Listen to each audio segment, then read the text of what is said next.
Welcome back to the channel. Thanks for tuning in to another video. If you're new here, remember to like, comment, and subscribe to the channel and join the CBR family. It's your boy Kid, and I got a pretty nice topic to go over today.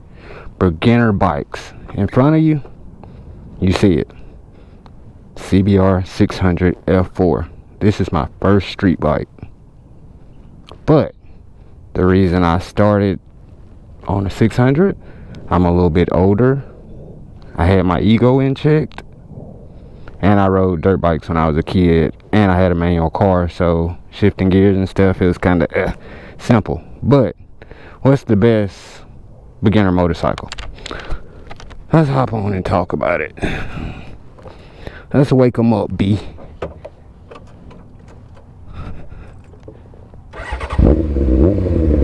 The M4 sounds beautiful.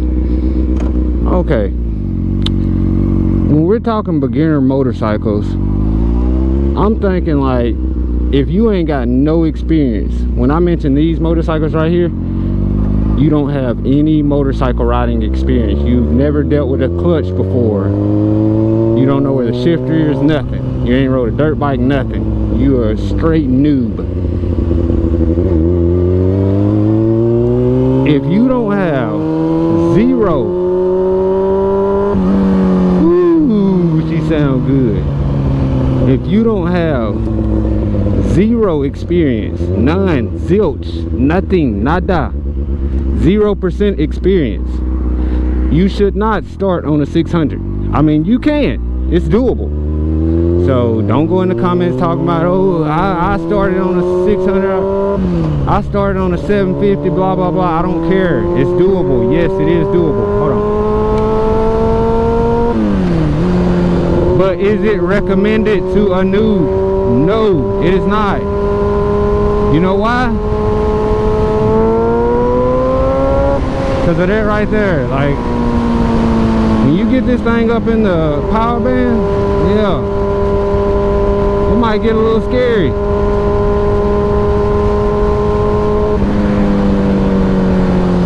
But like low end, like in the rev range, it's okay. In the rev range, it is okay. Like when these 600s don't have that much torque. They got some, but they ain't got that much if you know what you're doing. Now, if you're a noob, the perfect bike I recommend is like a Ninja 400, Ninja 300. It's light, it's more forgiving, and it ain't so heavy, and it ain't gonna be like scary to get on, you know what I'm saying? This bike right here, if I ain't mistaken, it's a 2000 CBR 600 F4. It weighs 430 pounds wet. 430, I think 420, 430, somewhere off in there, wet. It's a bigger bike. You know, them 300s, 400s, maybe a naked bike. That's probably what you need. I mean, if you're a noob and you ain't never rode before, you don't need a 600. You really don't. I mean, it's doable, but like, oh, I thought this stop sign was closer than that. But if you're newer, like slow speed parking lot turns and all that with a 600, hey, it's gonna be tough on you. I'm just saying, it will be tough. But I mean, hey, you know, if you got some experience, like I had dirt bike experience, you know. Yes, night and day, they different, but they ain't. Like when that tire fishtails, it's kind of like you on a dirt bike. You gotta know what to do.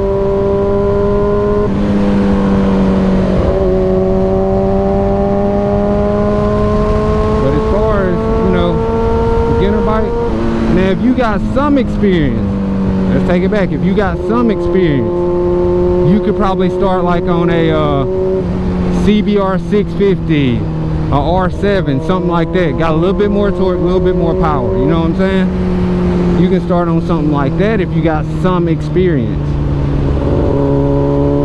I mean, if you got your ego in check, you can start on whatever you want to start on.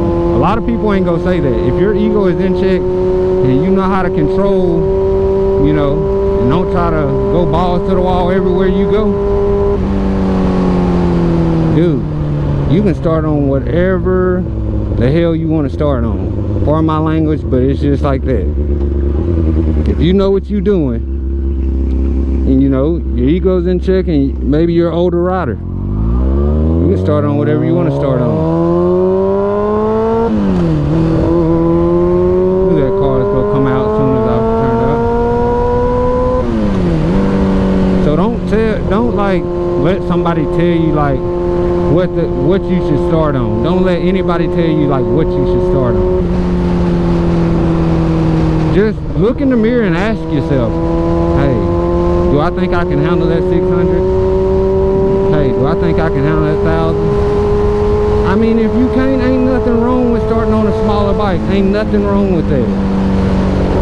Because if you start, think about it like this, if you start on a smaller bike, you gonna be like, okay, once I get this one down, I'm gonna get to move up, you know what I'm saying? So it's like, you got something to look forward to. Think about if you start on a 1,000, or you start on, you know, an H2, something like that. What if you start on something like that? Ain't nothing above that. Like, what you go move up to after that?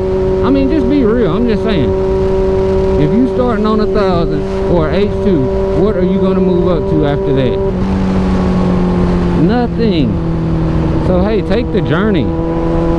I started on a 600 because I wanted like well, I started on this 600 because it was an older bike. Guy had it for a good price, you know, and my buddy, he helped me. We worked on it together. You know, it's just gonna be a project bike, and I was just gonna ride it on the weekends. Guess what? We did all the work on it. This bad boy right here turned into a daily driver. I know they tell y'all not to have an old bike as your primary bike, but shoot.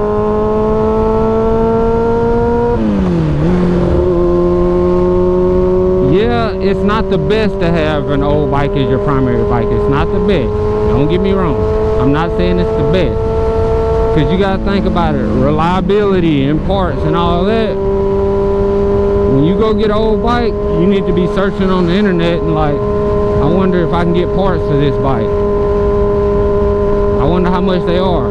How easy are they to get? You know what I'm saying?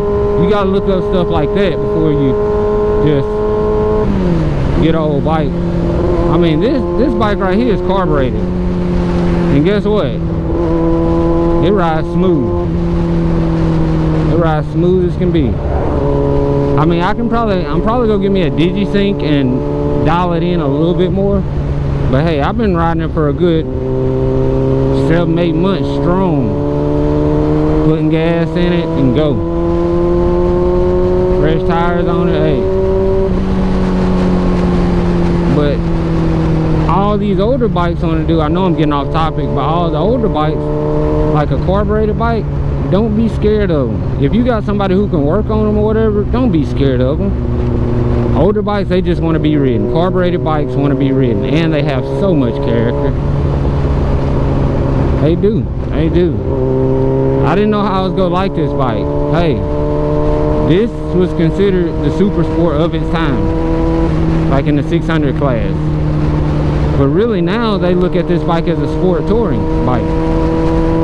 Because the way the handlebars are, how upright I sit. I like this bike because it's comfortable. I can ride it every day. It's a comfortable everyday bike. I ain't got to be crouched over. Now, if I'm on the interstate or something, yeah, you get down, get crouched over, and, you know, tough. But if I'm just riding through town like this, oh, garbage truck. If I'm just riding through town like this, why am I going to be crouched over? I mean, ain't that much wind hitting me. So, nah, I'm not finna be crouched over when, you know, riding through the city.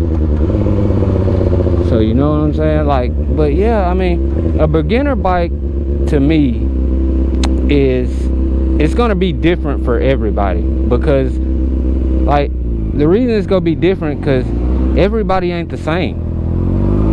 Everybody is not the same.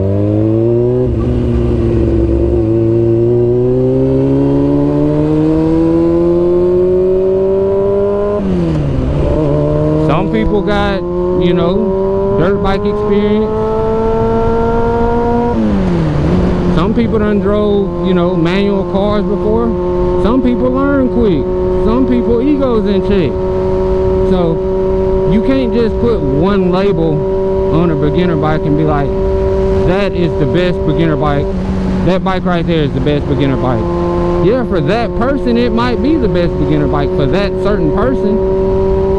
But hey, everybody different, you know what I'm saying? So when it comes to beginner bikes, that's just my put on it. Like I said, I'm not a professional. You take everything I say with a grain of salt. Take everything I say with a grain of salt.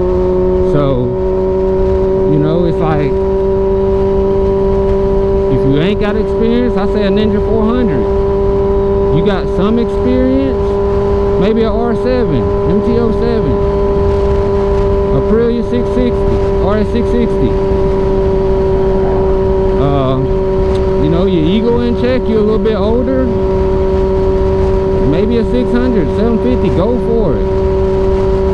Just respect that thing right there. Respect the throttle. As long as you respect that, the bike gonna respect you. And thanks guys for tuning in today. Remember, like, comment, sub to the channel. Tell a friend about the channel, tell them to check it out, you know. I don't do all the fast boy content. I just try to, you know, be educational, talk about what's going on and stuff today. So, I mean, if you like this type of content, hey, tune in. We got more videos dropping soon. I promise you we do. I mean, if you don't, hey, I'm sorry. So, it's just like that, you know what I'm saying? I mean, not to be rude or anything. I want to thank all the guys and whoever done subbed to my channel right now. I think we're at like 170. By the end of the summer, I want to be at least like, you know, try to get 1,000 subscribers, because that'd just be cool to me, you know what I'm saying? And I do ride year round, so see, I already knew. See, that's what you gotta look out for. They ain't paying attention. I don't know what they was looking at. They was just there. But yeah, y'all pay attention to everything in the road. Just pay attention. Keep your eyes on everything. Because if I would have went, yeah, she wasn't coming, but the lane next to her, it was a truck coming. You got to pay attention to all that. That's why I didn't just go. Because that truck right there, I would have made it in front of her, yeah. But that truck, no. Wouldn't have made it on him. But yeah, like I said, remember to like, comment, subscribe to the channel. You know, tell a friend about the channel. Check it out. And that's all I got for you boys today. I mean, I hope y'all enjoyed the content. I'll catch you boys in the next one. Peace.